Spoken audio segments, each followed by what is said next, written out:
समय पहले एक छोटा सा गांव था जिसका नाम शलातुर था। उस गांव में एक बालक था जो पढ़ने लिखने में बहुत कमजोर था। वो गांव के हर बच्चों के साथ गुरुजी से शिक्षा लेने के लिए गुरुकुल में जाता था। गुरुजी उसको बहुत पढ़ाते समझाते, लेकिन उसे पढ़ाई लिखाई बिल्कुल समझ में नहीं आती। लेकिन वह अपने दोस्तों के साथ गुरुकुल में जाना नहीं छोड़ता था। गुरुजी उससे पढ़ाते पढ़ाते बहुत परेशान हो गए क्योंकि उसके दिमाग में कुछ आ ही नहीं रहा था। फिर एक दिन उन्होंने उस बालक को अपने पास बुलाए और बोले, अपना हाथ दिखाओ। गुरुजी ने उसकी हथेली कुछ देर देखा। हथेली देखने के बाद गुरुजी ने कहा, बेटा तुम घर चले जाओ, पढ़ाई लिखाई तुम्हारे बस की बात नहीं है। तो उस बालक ने बोला, आप ऐसा क्यों बोल रहे हैं गुरुजी?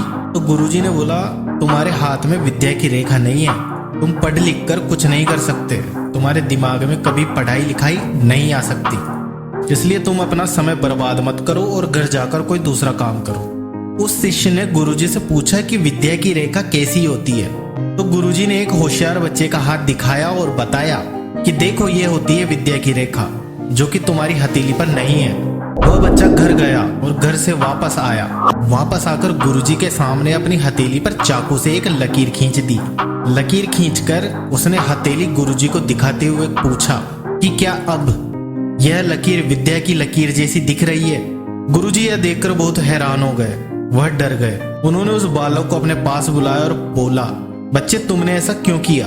तो उस बालक ने कहा, गुरुजी मेरे हाथ में विद्या की रेखा नहीं थी, अब मेरे हाथ में विद्या की रेखा हो गई है, जैसे कि उस होशियार बालक के हाथ पर है।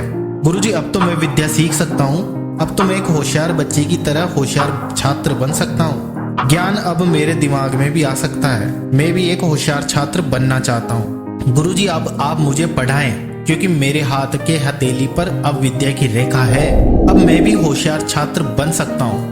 गुरुजी इस बच्चे की हरकत को देखकर हैरान हुए कि यह छोटा सा बालक इतनी कम उम्र में इतना बड़ा फैसला ले सकता है बिना डरे, तो यह बच्चा जीवन में कुछ भी कर सकता है।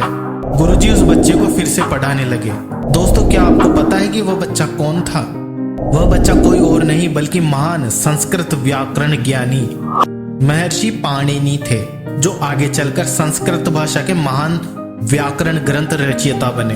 इन्होंने अष्टाध्यायी नामक ग्रंथ लिखा, जिसमें 8 अध्याय और लगभग 4000 से भी ज्यादा सूत्र हैं। महर्षि पाणिनि को आधुनिक संस्कृत व्याकरण का पिता भी कहा जाता है। अब इस कहानी से हमें क्या शिक्षा मिलती है? इस कहानी से यह शिक्षा मिलती है, आपके जीवन में भी रिश्तेदार, पड़ोसी आदि लोगों से बहुत बातें सुनने को मिलता है। तुम ये नहीं कर पाओगे, तुम वो नहीं कर पाओगे, तुम्हारे बस की यह नहीं है, तुम्हारे बस की वो नहीं है। लेकिन अगर आप दृढ़ निश्चय कर ले कि मुझे अपने जीवन में जो चीज बनना है या करना है, तो उसे करने से कोई नहीं रोक सकता। आपके हाथ की लकीर, आपकी सोच, आपके दिमाग की एक उपज होती है, बस उस उपज को मजबूत बनाए रखना है। और आप जो जीवन में बनना चाहते हैं या फिर जो भी करना चाहते हैं, दूसरों पर बिना ध्यान दिए बस करते जाएं। डरे नहीं, किसी की भी बातों पर ध्यान मत दें, बस कर्म करें। आज नहीं तो कल आपको यह जरूर मिलेगा जो आप पाना चाहते हैं, क्योंकि मेहनत का फल हमेशा मिलता ही है। बस आपकी सोच मजबूत होनी चाहिए और बड़ी होनी चाहिए, उसी हिसाब से कर्म भी बड़ा रखें। आपको जीवन में सफल होने से कोई नहीं रोक सकता।